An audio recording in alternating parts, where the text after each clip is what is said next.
Hello. Obviously, I'm not Professor Alexander Wang. Unfortunately, he couldn't join us today. I'm Mohammad Shafiee. I'm a research assistant prof at Vision and Image Processing Group, University of Waterloo. So today I will talk about the Discovery Radiomics, a new AI approach that we are working on in our group to address the medical imaging problems.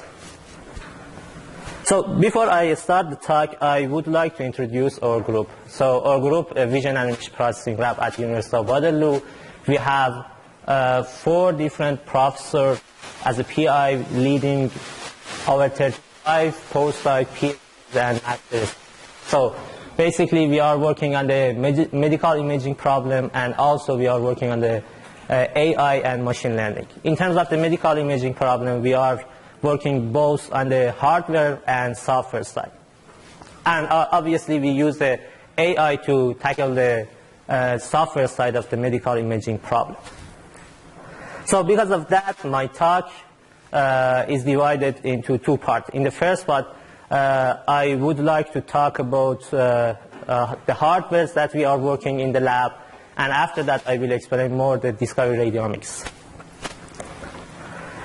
So MRI is one of the most common radiology images that is being used right now. Essentially, based on the water characteristics of the tissues, we can capture the different tissue and extract it on the images. And then we can localize different properties of the tissue. So MRI has been used for localizing the cancer in the images for the long time. Essentially, since the cancer tissue has different characteristics and has different density, the water motion in the tissue is different compared to the healthy tissues. So based on that, we can localize the tumor regions or cancer regions in the images. But in some situations, it is not possible to localize cancer tissue even in the MRI images. So in those, for example, here, there is a cancer in the prostate gland here. Even the top radiologists cannot localize this cancer in the image. So they need to do the biopsy, and the biopsy will be a random biopsy.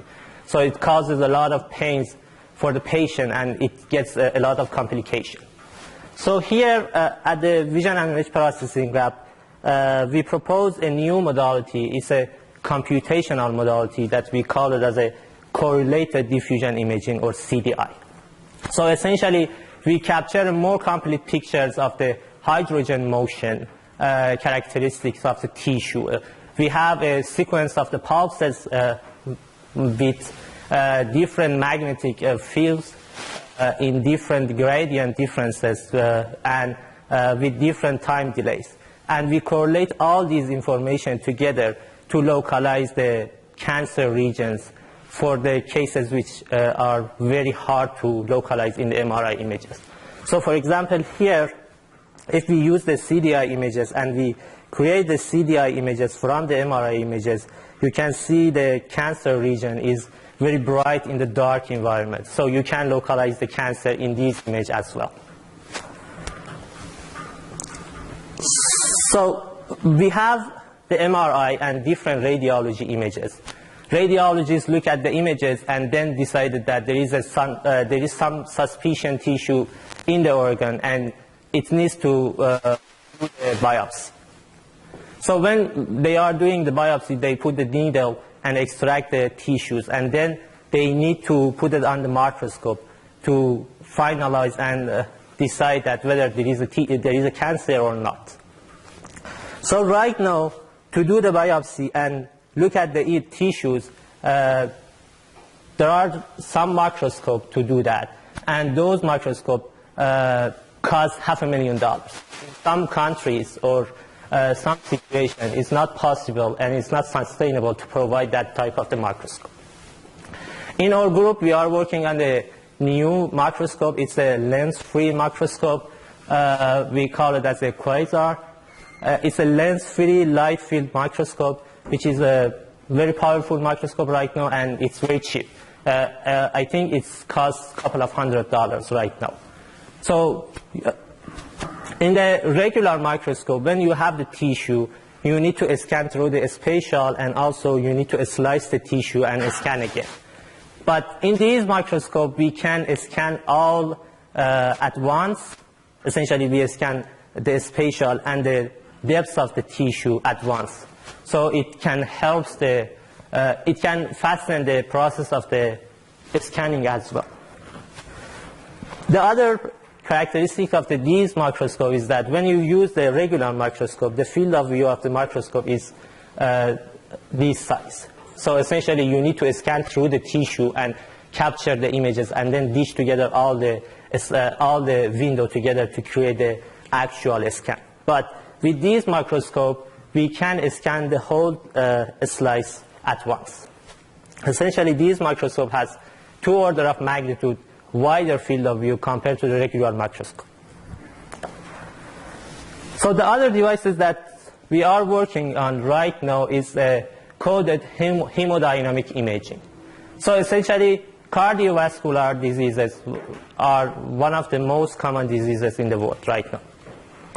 And for those diseases, we need to know the blood flow motion in the body. We need to estimate the blood flow. Right now, they use oxygen meter, or they use ECG measurement to estimate some flow from the body. But here we are working on the new imaging device that can capture the blood motion based on the light field, and then can extract the blood motion and show the blood motion in the body. So it's a touchless devices, and there is no invasion to the body. Based on that, you can capture the blood motion.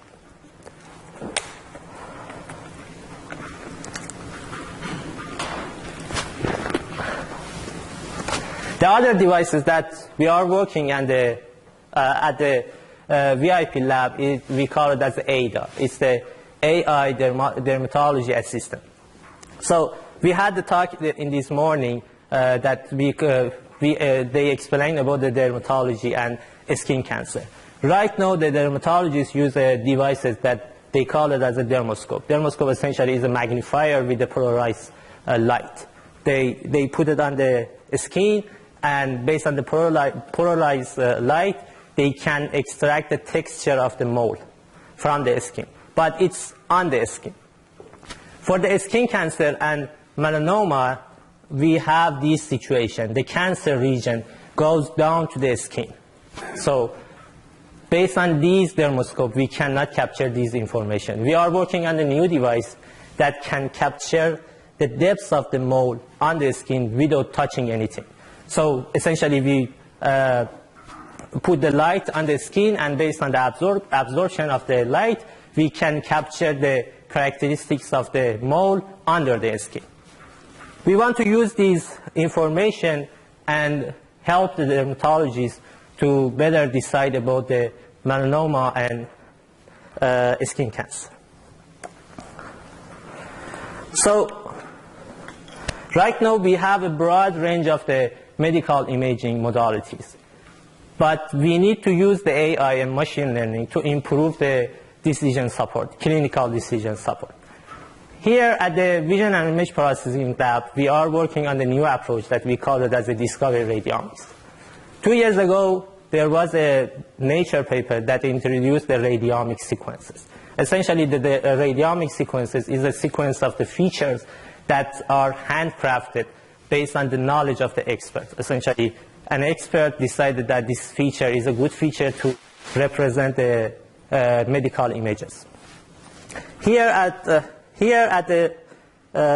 for the discovery radiomics, we want to use more machine learning approach. We want to remove the hands of the human from extracting the radiomics sequences. So essentially, we have the medical imaging data set with labels, and we put these images into the radiomic sequencer discovery. And these radiomic sequencer discovery discovered a new radiomic sequencer which if we input a new image to these discovery sequences, it produces a new sequence for the image that represent the characteristics of these specific images. So to do that, we are using a deep learning approach to extract this sequence. After we extracting this sequence, we can do the decision support, we can do the classification or segmentation for a specific application.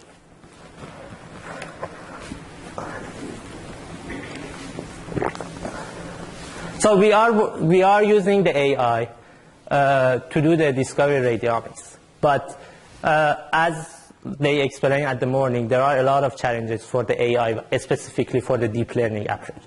So here I will focus on two more important challenges. The first one is the explainable AI, and the second one is the scalable AI. Through the discovery radiomics, we want to address these two challenges, which I will explain more in detail. So in terms of the explainable AI, we all know that the deep learning has shown very promising results. But we all know as well that it's a black box right now. Essentially, they just can decide about the label, but they cannot say why they decided about this label. Because of that, doctor cannot trust on the machine about the label, because they need some insight or information about the decision making. And in terms of the scalable AI, right now we know that building the AI, and especially deep learning, is very complex. And in different real scenarios of the clinical scenarios, we cannot use a deep learning, because if you want to use a deep learning, you need to have a high computing power devices. Because of that, we need to move to the cloud systems. So essentially, we need to transfer all the data to the cloud system and use it. In the clinical support, we cannot do that because of the privacy issue and the patient information. On the other hand, using the cloud for such application, the clinical application is very costly, because you have a 24/7 application, and you need to pay for that, for the cloud.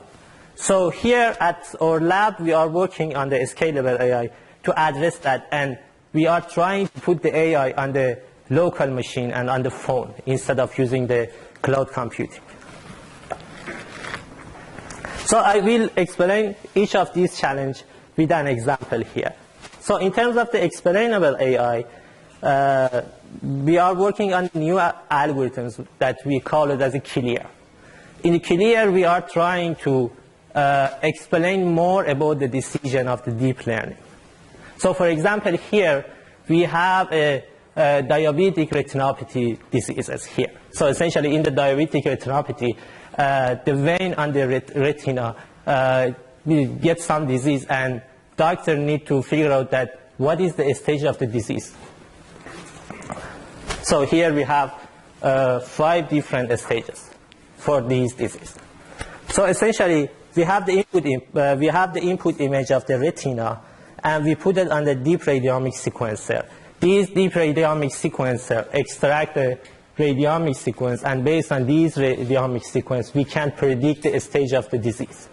Also, we can use this sequence and project back to the image, and we get, I'm not sure you can see or not, and we can get some biological biomarker in terms of the disease on the retina images. So essentially, doctor can see these markers and decide that whether this decision is correct or not, or it can use these intuition to decide better.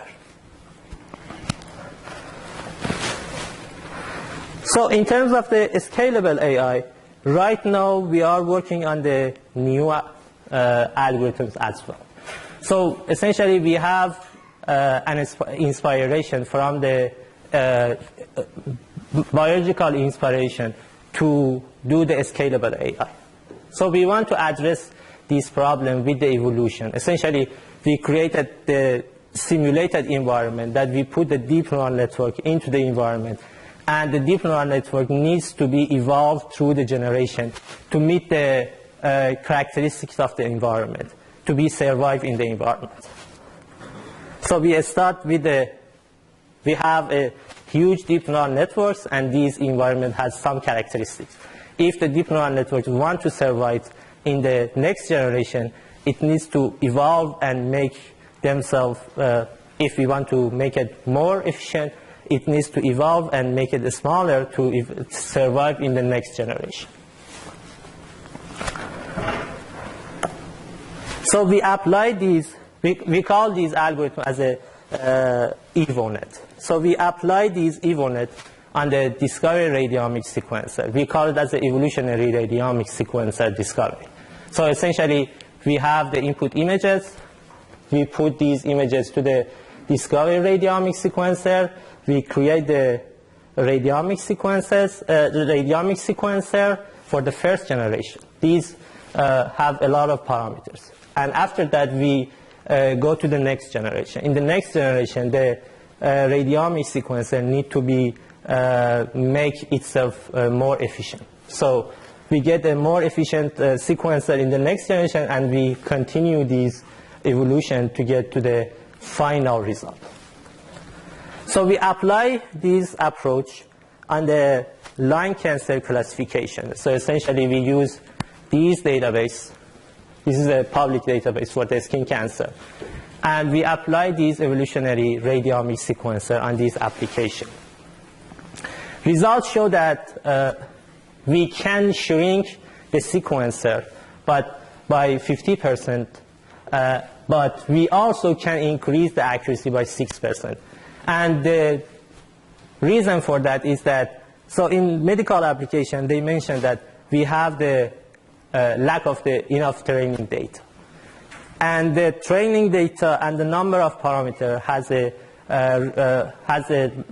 high relationship. So if we can decrease the number of parameters, we can create a more accurate model.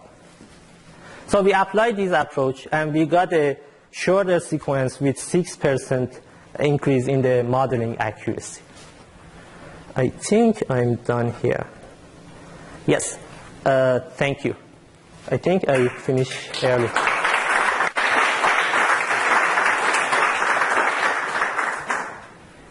So if there's, yes. Would you be able to further explain the method you're using for parameter reduction? You talked about it last slide. Here? Here. So essentially, we are using, I explained that we are using a deep learning approach to create the sequencer. So sequencer, essentially, we have some sort of the convolutional layers that based on the convolutional layer, we create a sequence of the features. So the number of convolution determines the number of parameters in the sequencer. So we have a simulated environment. We put these deep neural network to this environment, and we apply some environmental factor to these deep neural networks. So these environmental factors affect the network, and the network tries to shrink itself and drop those parameters that are not needed to be able to survive to the next generation, to pass to the next generation.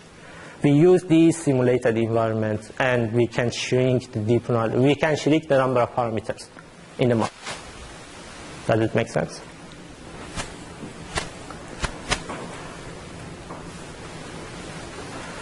Yes. So, when you reduce the number of parameters, how you find the parameters which are less important? So we are using a probabilistic approach. Essentially, we model a deep neural network as a probabilistic model. And these probabilistic model can determine the probability of each parameters in the model. So based on this probability, we synthesize a new sequencer in this application, which this sequencer is smaller than the previous one.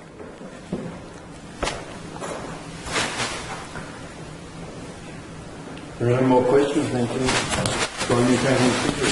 Thank you.